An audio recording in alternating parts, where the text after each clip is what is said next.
Civil जज जैसा same to same पद की तैयारी आपकी लॉ क्लर्क है जो हाई कोर्ट में होते हैं, अदर स्टेट में उसको लॉ रिसर्चर बोलते हैं।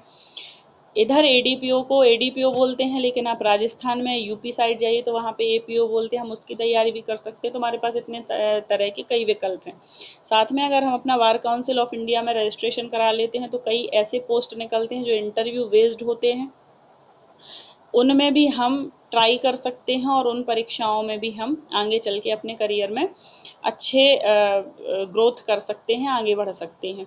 तो इतना सब हमारे पास ऑप्शन होता है। बच्चे डर रहे हैं कि मैम 70% हो गया ओबीसी और जनरल वालों के लिए 70% हो गया, एटी केटी नहीं आना चाहिए, और वहाँ एससी वालों के लिए हो गया कि 50% हो पर एटी केटी नहीं होना चाहिए। लेकिन साथ में उन्होंने और का ऑप्शन रखा कि प्लस 3 साल का आपके पास एक्सपीरियंस होना चाहिए और उसमें भी 6 ऑर्डर सीट आपकी साल भर की साइन होना चाहिए। देखिए ये जो रूल है ये कहीं से कहीं तक सही नहीं है। ये जो आर्टिकल 14 है उसका टोटली वायलेशन है। लेकिन इस चीज़ को अभी तो कुछ नहीं है, जब आगे चल के उनको जजेस नहीं मिलेंगे, क्योंकि ये बहुत ही खतरनाक रूल उन्होंने बनाया है, नहीं मिलेंगे आगे चल के वो रूल चेंज कर देंगे, फिर से रूल वैसा का वैसा होगा आगे। क्योंकि पहले भी इस तरीके के नियम थे जब पीएससी पेपर कंडक्ट कराती थी, पर उन्होंने उसको हटाया था, कुछ सोच समझ कर ही हटाया होगा। हो सकता है आगे चल के ये रूल हट जाए। तो जब रूल हटेगा तो हम तैयार रहें।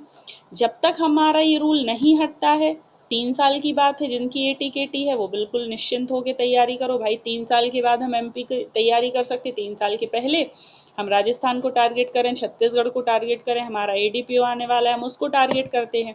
और जो बच्चे करंट में एलएलबी कर रहे हैं वो इस पर फोकस करें कि हम विदाउट एटी केटी 70% बनाए तो हम डायरेक्ट ही फर्स्ट अटेम्प्ट में क्या दे लेंगे, एमपी सिविल जज को दे लेंगे। तो टेंशन की कोई बात ही नहीं है, हमारे पास कई विकल्प हैं। तैयारी के लिए हमको एक नियत समय चाहिए पड़ता है, कम से कम 1 साल हमको तैयारी में देना पड़ेगा। अगर आप करियर में अच्छे ग्रोथ अच्छा कुछ करना चाहते हैं, कुछ सिविल जज कुछ बड़े पद को प्राप्त करना चाहते हैं, तो आपको बेझिझक होकर तैयारी शुरू कर देनी चाहिए।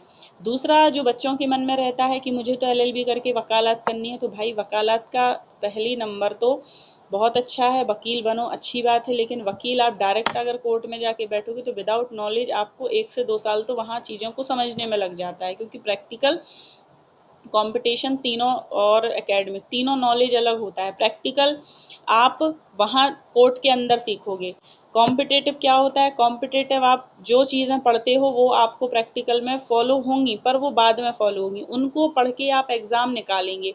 और एकेडमिक ज्ञान वो हो जब हम उनको पढ़ के क्या करते हैं, कोई भी जो एकेडमिक डिग्री होती है, जैसे बीकॉम हो गया, एलएलबी हो गया, एलएलएम हो गया, इसको हम पास कर लेते हैं। तो सबका अपना अपना क्राइटेरिया है, एक दूसरे में मिक्स करोगे तो हम कुछ नहीं कर पाते हैं, क्योंकि दो नाव में बैठ के कभी नौका पार नहीं होती, हमको एक दिशा में ही बढ़ना पड़ता है। ठीक है, बाकी आप पढ़िए, नो डाउट पढ़िए, कोई दिक्कत नहीं है।